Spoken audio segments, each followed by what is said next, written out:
साथियों, स्वागत है आपका एशिया न्यूज में। और हम उपस्थित हैं आज सतलोक आश्रम सोजत में। हमारे साथ कुछ नए मेहमान जुड़ चुके हैं जिन्होंने सतलोक आश्रम सोजत को आज विजिट किया। क्या इन्होंने विशेष सतलोक आश्रम सोजत में देखा, क्या विशेष था, ये सब हम आपको बताने का प्रयास करते हैं। नमस्कार सर। नमस्कार। सर्वप्रथम तो हम और हमारे दर्शक आपका नाम जानना चाहते हैं। मेरा नाम कमलेश सेंचा है।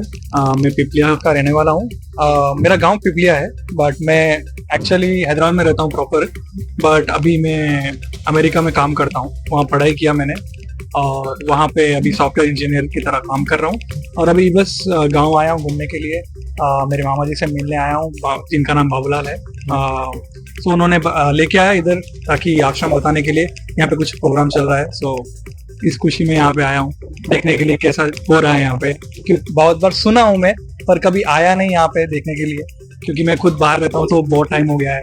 4 साल के बाद आया हूँ इंडिया। तो यहाँ अभी तो सब कुछ अच्छा चल रहा है। यहाँ पे देखा मैं साफ सफाई वगैरह, मैं सोचा नहीं इतना अच्छा साफ सफाई रखते हैं, क्योंकि मैं जनरली सुना हूँ आश्रमों के बारे में कि लोग बहुत हो जाते हैं तो आई मीन खराबी हो जाता है बहुत सारी चीज। तो बट आज देखा तो अच्छा लगा है। लाइक ऐसा लग रहा है कि जैसे मामा जी बताए थे आते समय कि बहुत साफ सुथरा है। मैं पहले माना नहीं था कि साफ सुथरा होगा इतना, पर बहुत साफ सुथरा है। अच्छा लगा मुझे आके। मैं आपसे एक बात ये जानना चाहता हूँ कि जैसे हम आम आदमी से मिलते हैं तो वो बात करते हैं, संत रामपाल जी महाराज जी के जो समर्थक हैं वो बड़े सहनशील है और उनका बात करने का तरीका एक अलग अपने आप में है। तो आपकी तो मामा जी है, रिश्तेदार भी है, तो आप सतलोक आश्रम विजिट भी किया, तो ये किस प्रकार का लगा आपको उनका बातें करने का तरीका? एक्चुअली मेरे मामा जी बहुत अलग थे, अभी बहुत अलग हो गए। मैं खुद शौक हूँ कि मेरे मामा जी पहले कैसे थे अभी कैसे हैं। ये तो मैं खुद में बोला आज मिलके कि मामा जी आप पहले कैसे थे अभी ऐसे हो गए।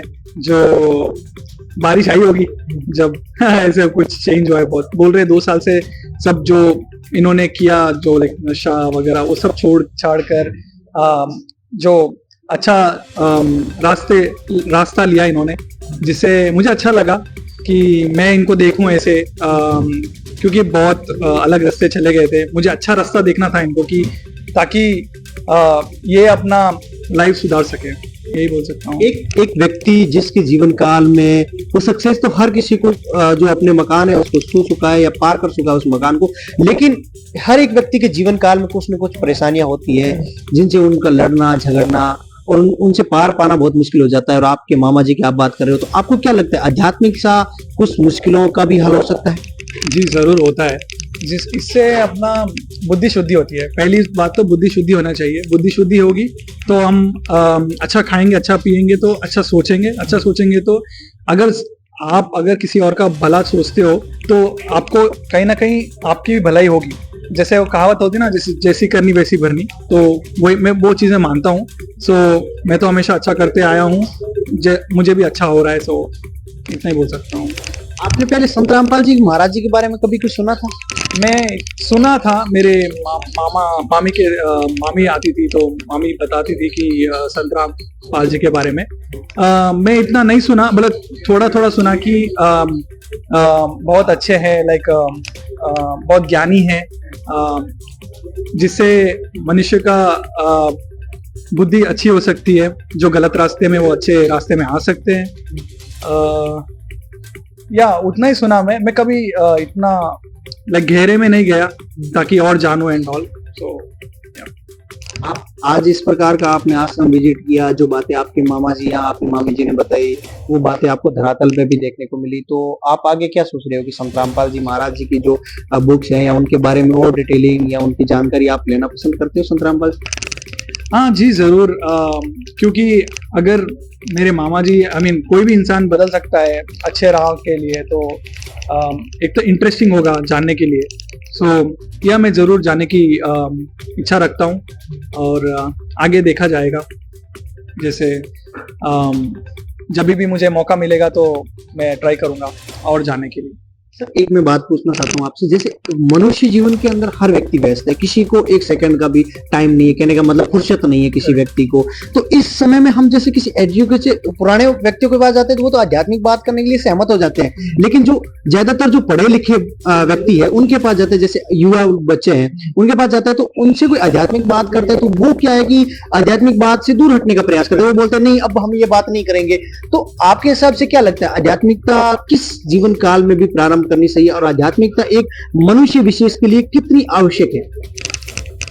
मैं एक बात बोलना चाहता हूँ इस बात पे कि पहली बात तो अगर कोई बच्चा अपने माँ बाप को पूछते हैं कि ये क्यों कर रहे हैं, वो क्यों का सवाल उनके पास नहीं होता है। वो बोलते हैं कि बड़े बुजुर्ग लोगों ने बोला है कि ऐसे करने को तो ऐसे ही करना है, पर प्रॉपर रीजन नहीं है कि भाई ये रीजन है इसके। तो मैं वही मानता हूँ कि जो माँ बाप है वो अपने बच्चों को समझाए, अगर उनकी सवाल है तो उनके जवाब भी ठीक से दिया जाए, ऐसा नहीं कि बस फॉलो करते जाओ आप।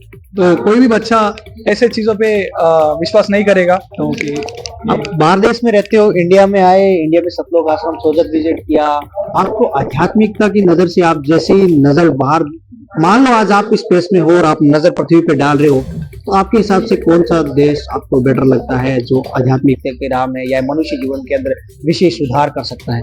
देखो, मेरा मानना है कि जो भारत देश है जहाँ पे सनातन धर्म है, तो सनातन धर्म एक ऐसा धर्म है जो अभी बाहर देशों में भी पता चल रहा है, क्योंकि बाहर देशों में लोग सिर्फ पैसा, पार्टी करना, ये करना, उसमें दारू पीना, ये करना, उस चीजों में बहुत इंटरेस्ट दिखाते हैं। और मैं क्या बोलते हैं इसको, दिमाग से वो बहुत शांत, सुख नहीं है उन लोगों को। तो मैं तो ये बोलता हूँ कि जो अपना देश है इसको हम ऐसे ही फॉर ग्रांटेड ना ले। इसमें हमारा देश में जो अपने पूर्वज लोग हैं और जो शास्त्र है इसको जानने की कोशिश करें, जिससे कि मनुष्य को खुशी मिलेगी। लोग आजकल पैसे के पीछे भागते हैं, बट पैसा पूरा खुशी नहीं देता, अंदर से वो दुखी है, क्योंकि उन ऊपर से दिखाते कि हम खुश हैं। दिखावटी ज्यादा हो रही है आजकल, मैं देख रहा हूँ जब से मैं 4 साल से आया हूँ इधर। मुझे तो इतना लोग देखते हैं कि इतना दिखावटी कर रहे हैं कि आप अगर नहीं दिखाएंगे तो आप उनके नजरों में गिर जाएंगे, कि आप वो सोचेंगे कि आपके पास कुछ नहीं है, सब कुछ खत्म हो गया है। और लोग पैसे के पीछे भाग रहे हैं, बट अंदर से खुश नहीं है। अगर खुशी होना चाहते हो या सुख आपको चाहिए, तो मेरे हिसाब से तो आपको सनातन धर्म फॉलो करना चाहिए और अपने जो शास्त्र है उनको जानना चाहिए और वो राह में जाना चाहिए। संत रामपाल जी महाराज जी के समर्थकों का दावा है कि वो जो भी बात बताते हैं वो शास्त्रों से प्रमाणित बताते हैं। और आप बात करें संत रामपाल जी महाराज जी की, इनकी बहुत सारी मुहिमें चली हुई, जिसमें दहेज रहित, शादियां, रक्तदान, नशे से दूर करना, समाज सुधार के लिए भी काफी योगदान नजर आता है संत रामपाल जी महाराज का। तो आपको क्या लगता है, इनका बताया जा रहा है कि अमेरिका में भी इनका जो नामदान है वो खुला हुआ है, तो आपके हिसाब से संत रामपाल जी महाराज जैसे महान संत भारत को पुनः सोने की सीढ़ियां बनाने में सक्षम हो सकते हैं? जी, अगर इंसान अच्छा करने के राह पे है, हाँ बहुत दिक्कतें आएंगी शुरू में, बट आगे जाके कि सब सही रास्ते दिखा रहे हैं लोगों को, जिससे लोगों को जीवन में फर्क पड़ रहा है, तो अवश्य मैं चाहता हूँ कि सक्सेसफुल होगा, वर्ल्ड वाइड में सक्सेसफुल होगा। आप दूसरे देश में रहते हो और जब इंडिया की तरफ पीछे मुड़ के देखते हो, तो आप जब पीछे मुड़ के देखते हो तब संत रामपाल जी महाराज जैसे ऐसे संत जो समाज के लिए महान योगदान देने वाले संत होते हैं, तब आपके अंदर किस प्रकार के भाव जागृत होते हैं? आप इंडिया के बारे में तब क्या विचार लाते हो कि मैं इंडियन हूँ? तब मुझे क्या बोलते हैं, प्राउड फील होता हूँ मैं कि मैं इंडियन हूँ, क्योंकि भारतीय देशों की परिस्थिति बहुत खराब है।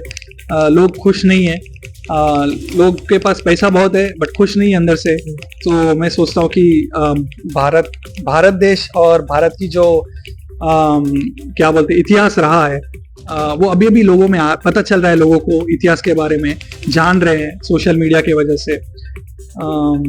सो या अच्छा लगता है कि भारत का नाम रोशन हो रहा है दुनिया में। धन्यवाद हमसे जुड़ने के लिए, आपका बहुत बहुत धन्यवाद। मैं आखिरी में आपसे इतना ही जानना चाहता हूँ, हम और हमारे दर्शकों के लिए आप विशेष क्या संदेश दे सकते हो संत रामपाल जी महाराज जी से संबंधित? मैं ये बोलना चाहता हूँ कि आप संत रामपाल जी के प्रदर्शन सुने, इनके बारे में जानिए और अपना रास्ता चुनिए जिससे आपको खुशी मिले, जो आपको खुशी देगा ज़रूर। मुझे वही लगता है कि क्योंकि बहुत लोग मानते हैं, बहुत लोगों को देख रहा हूँ मैं, कितने लोग लाखों में आ रहे हैं यहाँ पे लोग और अपने टाइम निकाल के यहाँ पे इतना सेवा कर रहे हैं। मुझे लगता है कि लोगों में अवश्य कुछ भावनाएं चेंज हुई हैं, तब जाके लोग अपने टाइम निकाल के इतना सेवा कर रहे हैं। तो अगर यहाँ पे लोग इतने लोगों कर रहे हैं तो ऑफ कोर्स दुनिया के अंदर भी बहुत सारे लोग हैं जिनके लाइफ में बदलाव आएंगे अगर संत रामपाल जी के शरण में आएंगे तो। बहुत बहुत धन्यवाद सर, आपने जो जानकारी दी बेटर लगी। थैंक यू वेरी मच, धन्यवाद। जुड़े रहिए ऐसी न्यूज के साथ। किस प्रकार की लगी आपको हमारी ये पेशकश, इसके बारे में आप जरूर बताइएगा। और आप सभी का मैं एक बार पुनः धन्यवाद करता हूँ ऐसी न्यूज से जुड़ने के लिए।